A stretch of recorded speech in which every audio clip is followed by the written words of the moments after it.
You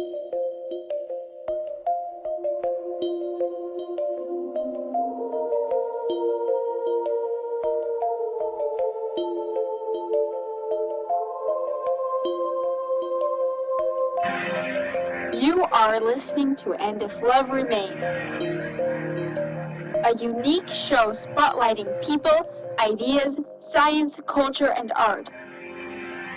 Your host, Mike Lovett.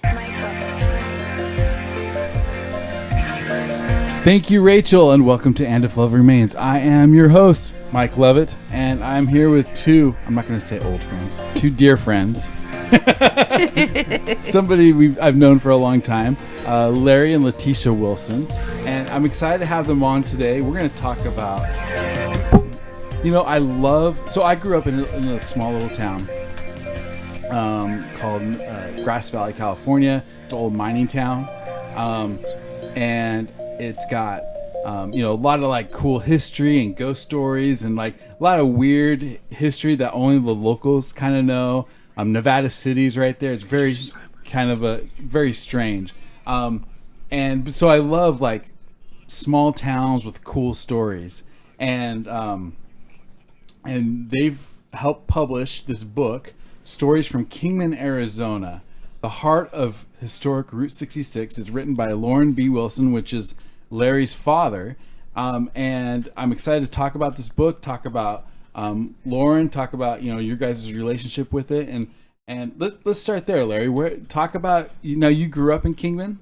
Yeah, I grew up in Kingman. The family moved there in 1968. My dad was a school teacher. Mom taught a little bit of school and did daycare, but Dad loved history. Dad taught at the high school there till '87, and then retired. But before he retired, he started volunteering at the local museums. There's Mojave County Museum of History and Arts, and then there was the Powerhouse Museum, which was set up a little bit later. But he loved history. But Dad didn't teach history. Dad was an art teacher, which made him kind of a little avant-garde. Art and photography. So if you were to see a picture of him, he does look like a typical school teacher, but he did function differently than that. And yeah, he loved history. He actually wrote a smaller book prior to this.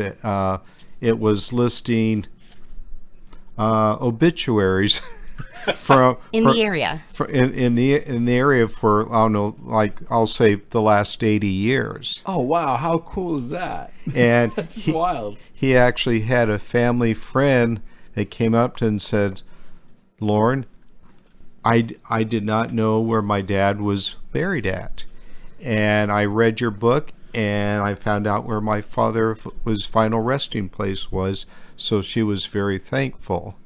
Wow. But Dad just loved history. He worked at the museum. He volunteered at the museum.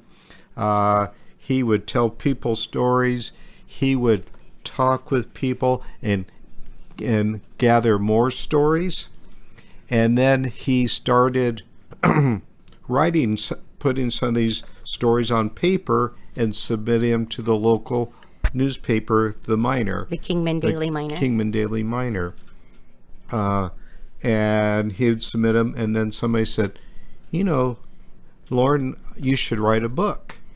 And he thought, that's a great idea. Of course, Mom probably wouldn't have been real excited about it. She wasn't. She thought it was silly.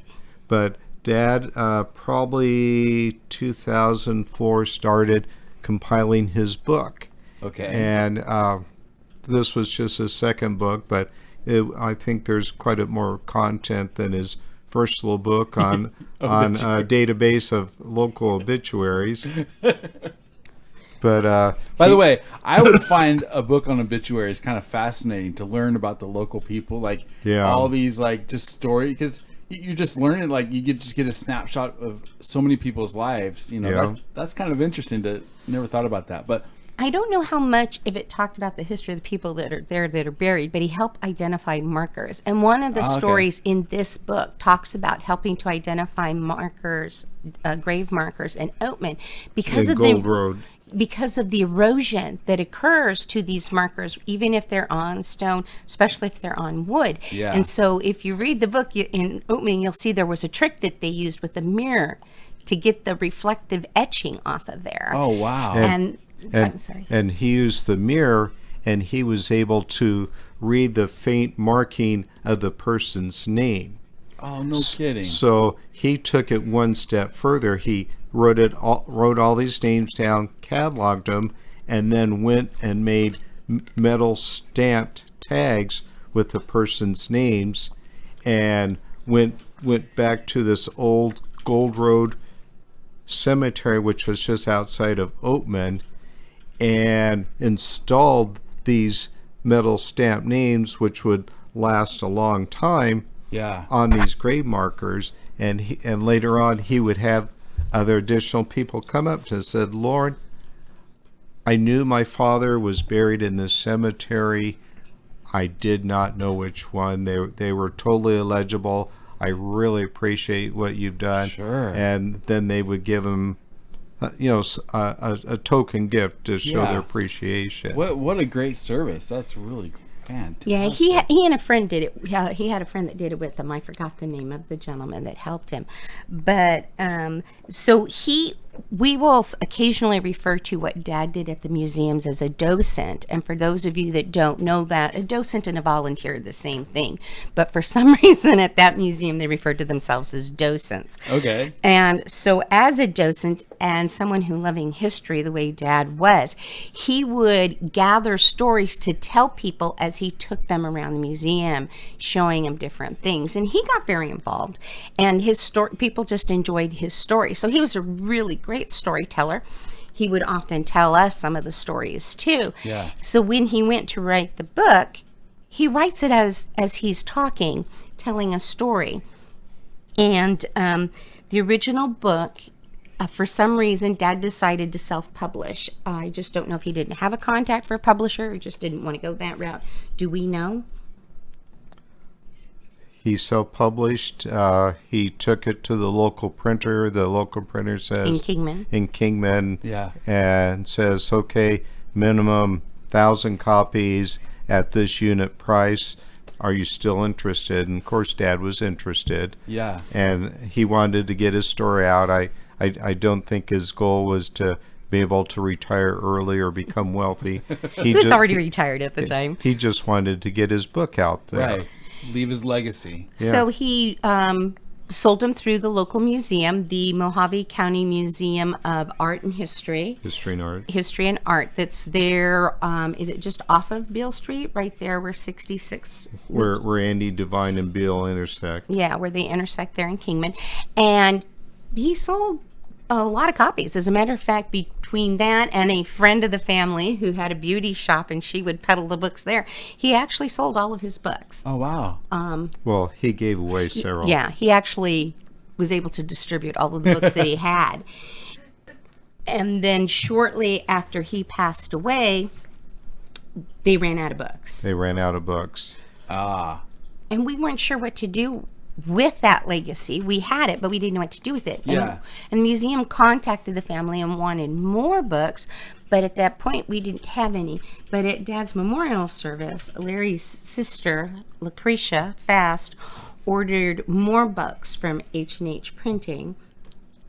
Yeah, to be able to hand out to people who attended the memorial service. Right. And it was just a small run, and that was 2016.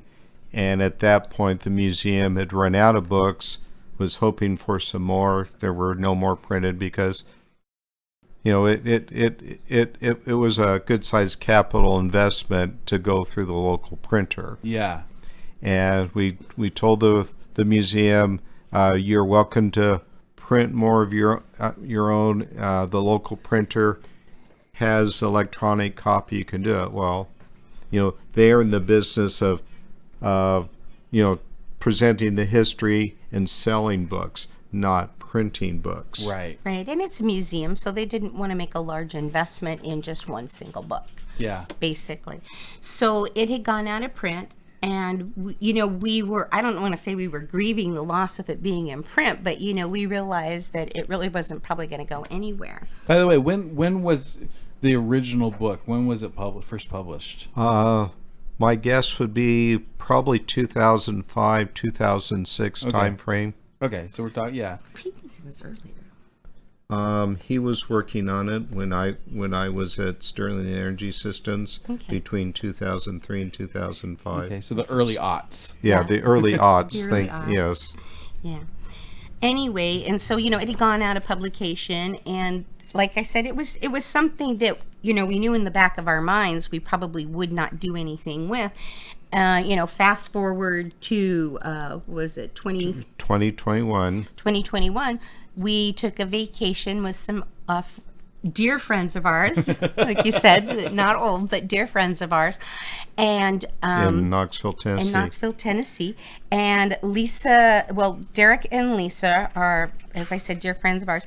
And Lisa Solon has a publishing company called Climbing Angel. And we were familiar with her work, and we were also familiar with the fact that she was a playwright. She's written several one-man plays. Her most well-known one would be the one about Sergeant York. But anyway, we were visiting her, and she also teaches writing at Maryvale College there. And we were talking about the publishing business and what it was like. And Larry shared the story about his father and what that publishing was like, because it was Dad who did it all himself. There was no editing, there was no publisher. Right. It was just him having a printer put it together for him. And Larry was talking about what the process was like. And Lisa said to us, not only can I help you with that book and help you edit it, I can get you a better price and a smaller minimum quantity. And a smaller quantity. And then we discussed the fact whether the book was or wasn't copyrighted through the Library of Congress. And so she helped us with the whole process. That's wonderful. You can go online, fill out a form, pay a fee, send them an electronic copy, which local publisher, printer in Kingman was willing to give me an electronic copy. Okay. Which was super, super helpful because you don't want to recreate a book, even one of this size. Right. And well, it's a good size. I mean, it's what, 200 pages? Yeah, 200 plus pages. And submitted the electronic copy, went through, answered the questions, talked to Lisa, says, you need to answer it this way, this way, this way, this way. Yeah. And it's officially copyrighted. That's fantastic. Yeah, so we own the copyrights to it. And we just discussed several aspects of it. The original book was called Stories From Kingman, right? Yes. So we discussed the fact that there's a water tower in Kingman that says the heart of Route 66. And Lisa was like, that is so intriguing when you think about how many people love Route 66 and how many people travel from other countries to come here to the United States and drive along Route 66. Yeah. She felt we should incorporate it into the title, and that's what we did. And that's why it says that now. I think it's great. And Route 66 is just a landmark place. And, it's I mean, Kingman is one of those places that, is in song. It's in, get your kicks on Route 66. Exactly. And it's one of the little towns that are mentioned in the song. It sure is. So in fact, I'm curious about kind of just the general history of Kingman. Like what do you know about like the It was a railroad town. Okay. I think the founding was 1880. Louis Kingman was the project manager for putting the railroad through Kingman. Okay. And they set up the camps for the workers that worked on the railroad. I think there's a lot of Chinese laborers that were involved. Yeah. To help build it. And it and it was a link like between so 1880, so it was I'm trying to think of what it was it was linking between California and the Midwest. L.A. and probably like St. Louis. Well, Omaha. Let me back up. Route 66, I believe, starts in the Chicago area. Yeah. You're not going to find a lot of remains of it, but it runs across the country, through the lower Midwest, New Mexico, North Texas, New Mexico, Arizona, California, and I think finally ends at like Santa Monica. So does the road Route 66, does it follow the old train line, basically, or it crosses paths a couple times. okay? So you have to consider that even before Route 66 was there, it was a well-traversed area that people went through, because Campbell Springs, which is mentioned in the books, was a stop for stagecoaches. So this was how people got across the northern part of Arizona. My guess being because there's so many mountain ranges here, it was more of a straight shot going across. And so when Route 66, the train and Route 66 were developed, they went through that route because it was a well-worn path that was going through that area, and it was used for a mail stop. And if you're heading towards Southern California, you're definitely going to go that route and not traverse over the Rockies, Well, part of that route was established by Lieutenant Beale. Right. In the late 1800s. Which is another story in the book. Since he was doing it part of the desert area, he recruited a camel trainer from the Middle East and camels, and used a camel expedition to chart a route that would later become parts of Route 66. Because it followed a certain latitude across the United States, which correlated with Route 66. Okay. And so you get camels out into the desert, of course, it makes sense. Yeah. Well, it was a trial experiment through the government, right? Yeah. It was sponsored through the government. One of the government-funded experiments. They always work out well. Well, there's actually a movie. It was in the 70s called Humps, HAWPS. It had Slim Pickens in it. I don't know if you remember it, because I know we're a little older than you are, but I remember going to the theater and seeing this movie. And of course, it's a comedy, right? Right. But the escapades of bringing camels over from the Middle East and utilizing them in our desert, which is a little different than their desert, but you need camel wranglers. Right. and the gentleman they used from Middle East was Haji Ali, but people couldn't pronounce his name, so they called him Hi Jolly. Yeah, and you know what? You've been to Waldo's Barbecue with us. Yes. The gift shop next door. Yes. It's called Hi Jolly. Oh, that is beautiful. And another piece of trivia, in the little town of Quartzsite on the Arizona border is where Hi Jolly is interred. No way. Yeah. Yeah. There's a little memorial where he is interred. Wow. That's cool. All right, so let's talk about some of your favorite stories that are in the book, and what's some of your okay, first of all, we have to discuss the elephant in the room, chapter 3, which is maybe the greatest title. I was saying off air that I need to name an album this name, Whistling Dick's Parrot. Come on. How is that not like the greatest title of something ever? It's a collection of stories that Dad put together. A collection. The book is, yeah. There's 50 chapters. Each chapter is a short story, typically 2 to 3 pages long. Yeah. So it's a quick read. Easy read. Yes, yeah. Super easy, and it's fun.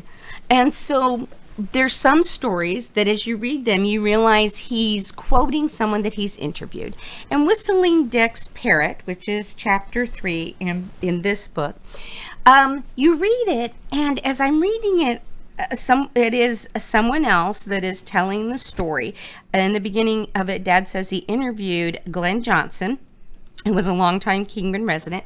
And friend of Dad's. And he begins to tell the story about this parrot that's in this parrot figurine that is in the cemetery. And as I'm reading this story, I'm like, I don't understand what the significance is of this parrot in the cemetery, that it has a grave marker and that there is a parrot that is there. So, when you get the book and you read chapter 3, I am be more than happy to hear your theory on what's happening in chapter 3. Apparently, there was a parrot that was shared through several different people in Kingman. Oh, that is funny. And it's just, like I said, it's just a little story about the quirkiness of people at the time, or in Kingman. Yeah. No, a little ambiance, a little flavor of the time. Yeah. That's great. Yes. But one of the things that I love about the book, and one of the things that I find myself in promoting the book, is talking about different stories about famous people that passed through Kingman. You know, yes, we have stories about the people, the locals that were there, and some of their little stories. One in particular that Larry seems to like is the bat guano mines that are over in Grand Canyon West on the Wallapai Reservation. Okay. And Bill Friday is a family friend, and the story talks about contractor. And the story talks about him working there. And for those of you that don't know what bat guano is, it's bat scat. Yeah. And they found it in abundance in a cave over there. And the reason why it's really important is because before using petroleum, you would use bat guano to like help with, it'd be the nitrogen source for fertilizers. It was a great fertilizer. Yeah. So they were excavating it out of there. So, it talks about those kinds of interesting stories. Like you said, the ambiance, the flavor of the area, and the people. And Mr. Friday is still living in Kingman. Yes. Okay. But some of the famous people that are highlighted in the book, which I love talking to people about, is like the old cowboy actor Andy Devine. Who played with Guy Madsen in, what was the name of that show? I always forget off the top of my head. But Andy Devine was born in Flagstaff, Arizona, and was raised in Kingman. And his parents owned the famous Beale Hotel. Managed it. Excuse me, yeah, they managed the Beale Hotel. And from what I recall, it's not open anymore, is it? Currently, it's not open. Yeah. It has been open off and on over the years. Okay. It's kind of a landmark there along Andy Devine Avenue. Okay. Right. Across from the train station. So Andy was kind of a local celebrity. He got his own street named after him in Kingman. So if you go to Kingman, you can actually get off on Andy Devine Avenue. Yeah. Is that the one that goes crossways? Mm-hmm. Okay, Yeah. that's what I thought. Yeah. And there's a lot of truck stops there. And if you get off on Andy Devine, where the street that's been named after him, there's a little street that shows up on the west side that's called Airway.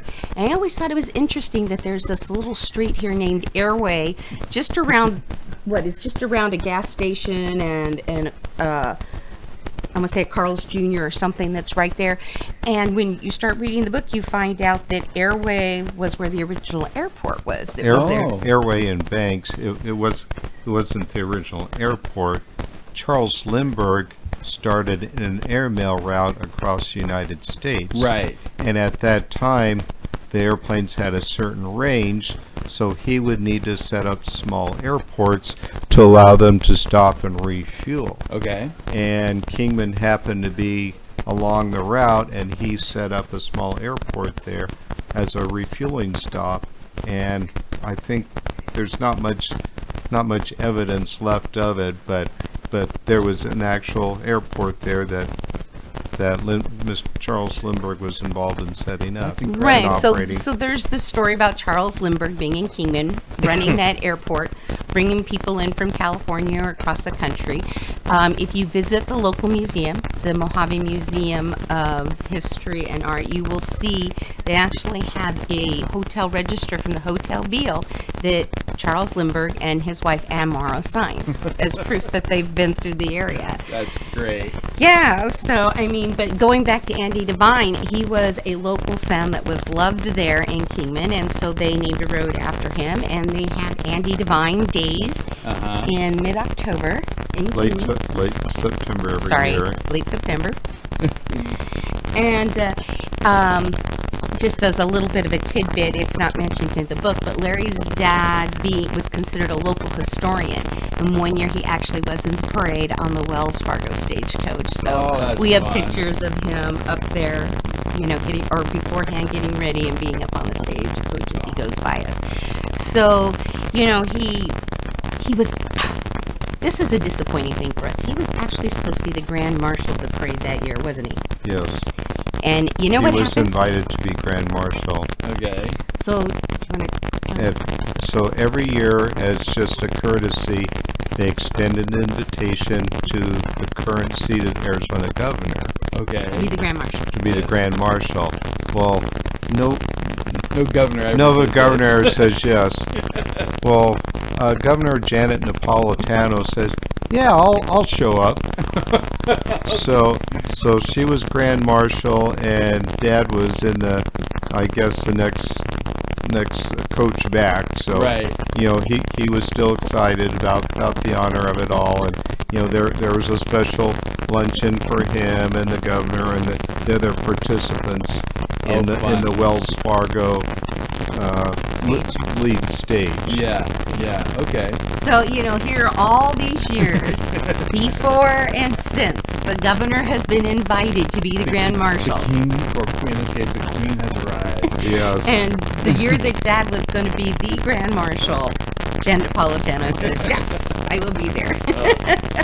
It's a conspiracy, I tell you. Yeah. What, Larry? What's one or two of your favorite stories that are in the book that people will find?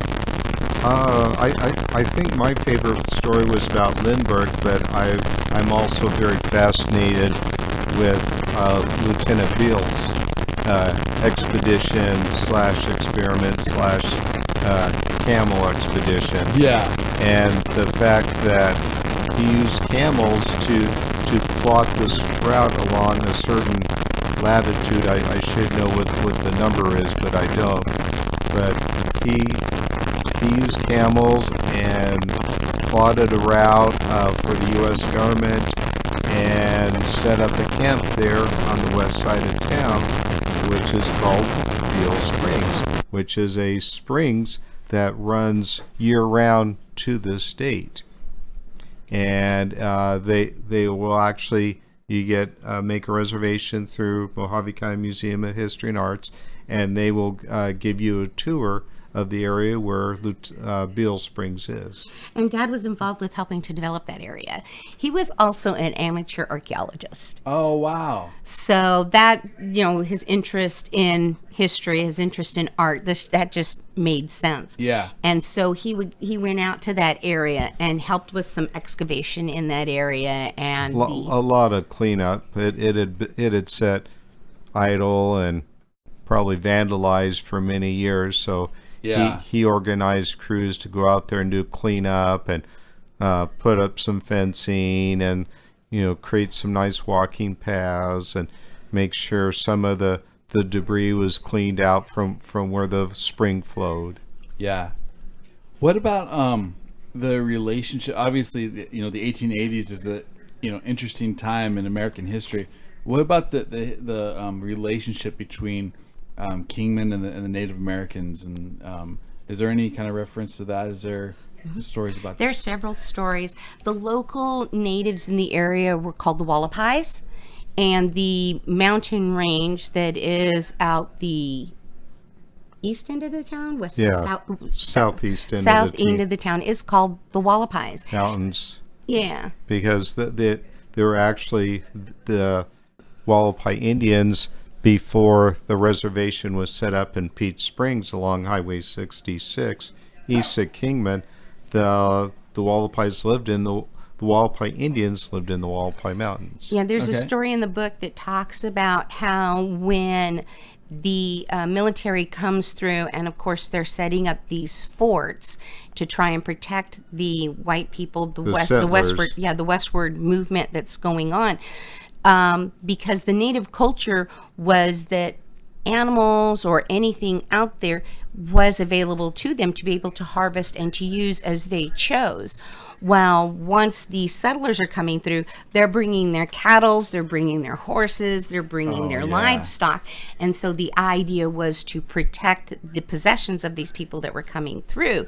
And if I recall the story correctly, it even talks about how they actually would take meat. The fort would have meat and give it to the natives, the Wallapais, so that they wouldn't be raiding the settlers as they're going across the country. Right. And of course the Wallapais, they kind of took offense to it because they're used to providing for themselves. Sure. You know, but there's a whole thing. If you read the chapter, I think there's a couple of chapters about the Wallapais, but there's one where they talk about the papers, the Wallapai papers that were with the government back east, Washington, D.C., and outlined, you know, specifically what was available to them and what have you. And of course, the interesting thing in the book, which is a conversation we had to have, was the government wrote. So the Wallapai Indians, their language is very different than ours. So the way that it was spelled, I believe it was the Spaniards that did the original spelling of how to spell the Wallapais, and it's spelled Hualapai, which means people of the mountains. Okay. Which is what they called themselves. But when the government in D.C. started to write the Wallapai papers, they spelled with W in lieu of the HU. So, because nobody knows how to do anything right in DC. Well, exactly. So when we were reading the books and we're looking back through the history, we see Wallapai spelled with a W, and we see Wallapai spelled HUA, and we're like, which one is correct? And the reality of it is you can't change the fact that these legal documents are spelled with a W. Yeah. Even though to this date, they will spell it with the HU. So, yeah. So but their culture didn't have letters. Letters in different languages have different sounds. Sure, and it's I mean, that. I know it's one of those little trivial things in the book that we're like back and forth. Well, we can't change it. It's a government document. We can't. Yeah. But any place else that it's spelled wrong, we can change it and spell it correctly. Yeah. Okay, so we're getting one other question I have is, because we're getting close to Halloween, which is one of my favorite holidays, and it's wonderful.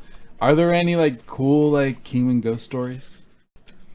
There you know of? there is a ghost. Well, there's a ghost story.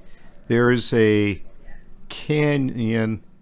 Dirt road goes through a canyon that goes on the southeast side of town. Okay. It starts at the Wallapai Mountain Road, and heads off and curves around the south side of town, and then it runs into the old town Kingman on the south side of town, and it's called Luana Canyon. Okay. And the rumor is it is haunted by the ghost of Luana, which was a Wallapai woman that met an untimely end. Oh, okay.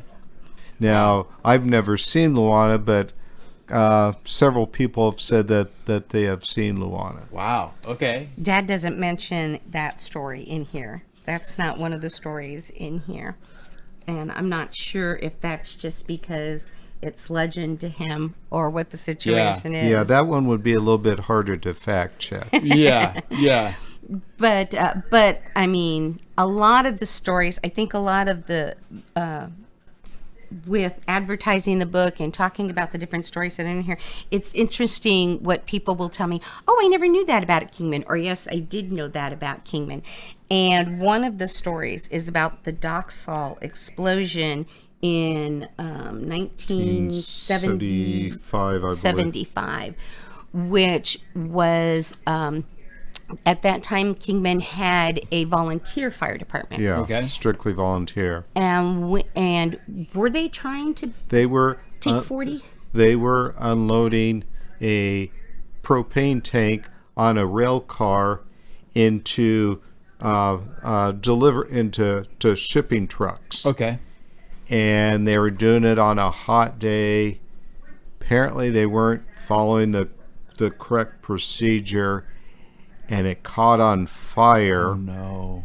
They tried to extinguish it against proper protocol, and it exploded. Oh. And it killed 11 volunteer firefighters, and then there was one or two delivery people that were in the immediate area that were also killed. Oh. And there were a lot of bystanders that were too close, should not have been there. Yeah, they were probably a block or so away, and they were watching the fire, and then that's when the explosion happened, and a lot of the spectators were also received burns. Oh, man. So there's a memorial in Kingman in the park by Centennial Park. To the firefighters, the volunteer firefighters that lost their life doing that.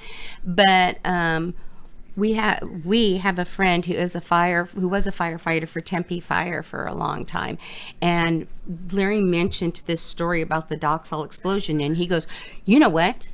That is part of firefighter training, where we are all told about that explosion and how it was not properly managed." And they would teach the new firefighters now what the proper procedure for combating a propane fire like that. So what do we learn from this, boys and girls? You're an example either way. You're an example of how to do it or how not to do it. Yeah, exactly. Wow. Well, I want to thank you guys for coming in and tell us how, if somebody wants to buy this book. I think there's a lot of people who love history, who love like obscure history. And what's crazy is Kingman is such in the center of, like, it's on the outskirts of so many central things. Yes. You know, it's on the way to LA, it's on the way to Vegas, it's on the way to the Grand Canyon. On the way to the Grand Canyon. To Laughlin. Yeah, it's to the river. It's really like this central hub that a lot of things kind of come together on. So I think a lot of people would enjoy. Oh yeah, and the book is full of some interesting little stories. I mean, we talked a little bit about Charles Lindbergh, we talked a little bit about Andy Vine, but it also talks about Louis L'Amour's son, who was looking for some information on his dad when he was passing through town. It talks about Camp Beale Springs and Lieutenant Beale. There's also the story about Roy Purcell, who was an artist in the area, and the work that he did at the museum and different things that are there. So if you'd like to get a copy of the book, we're distributing them ourselves. We do have one location that they're being sold out. So if you're in the Kingman area, you're welcome to go to the Mojave Museum of History and Art. They have copies of it. But if you'd like to get a copy from us, we would be more than happy to help you with that. The way to get a copy from us is via email. The email address starts with the number 1, and the rest of it is LaryLeti@gmail.com. So it's a combination of Larry and my name. And I'll go ahead and I'll put that in the description. So just click on it, send them an email with your address. And they'll get you a copy. We would more than love to get you a copy. For the nominal price of $14, including shipping. All right, $14, and you get this great piece of history. So check out Stories from Kingman, Arizona, the heart of historic Route 66. by Lauren B. Wilson, Larry and Leticia. Thanks for coming. Is there anything else you want to add before we sign off? Well, thank you for inviting us Yes, thank over you, Mike. and helping us to carry on my father's legacy. It was a pleasure. It's a great legacy, and I think a lot of people will really enjoy it. So thanks for coming in, everyone. You've been listening to And If Love Remains.